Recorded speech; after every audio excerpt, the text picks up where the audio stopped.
Hey, just Matt here, and today I'm going to be showing you an essential tool if you're investing into CSGO, especially into cases because it will give you graphs of the volume, number of listings, and price for any CSGO item on the Steam community market. Let's get into it.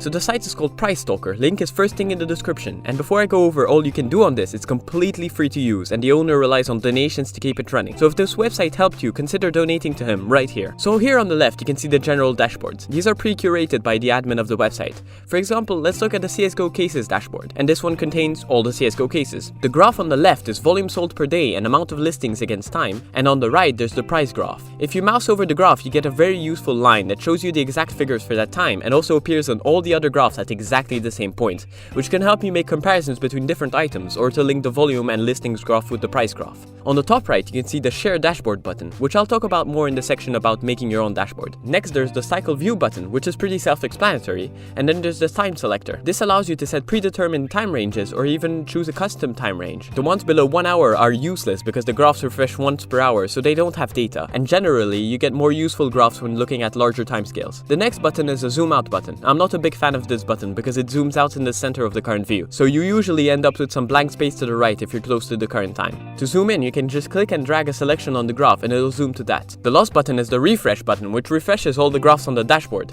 You can also set it to auto refresh over here. If you click on top of the graph, you have some more options. You can set the graph to full screen, share, which I promise I'll talk about in just a bit, and some things which I don't really understand, as well as a hide the graph legend button. So now let's move on to making your own dashboard so you can see stats for any items you want in CSGO. For this, you just need to log in with Steam like on any other website, and this is necessary to stop spam. Now that you're logged in, you can select any item from these categories by just typing its name. For example, let's choose the Horizon case, the Danger Zone case, so we can compare them, and let's just go for the StatTrack Eteris Factor New and the RMR Navy Gold, just to show that this works for any item. Then you just press Generate Dashboard Now, and boom. The only problem with this is that there's no graph for the volume of items. There's only the price and the amount of listings. This is due to a limit imposed by Steam, so nothing you can do about that. The only way to get the volumes is through the general dashboards. So now, let's finally get to the Share button. You can share single graphs, or you can share full dashboards to save them or to send them to people. For the dashboard, the main way to share it is by sending a link, like this. For a single graph, you can send a link to it, or you can even send it as an image, which is really useful, for example, to share on Discord. You can also easily embed the graph into a website from here if that's what you want to do. So that's basically it. If you have any more questions, just leave them in the comments, and like the video if this helped you. Thanks for watching!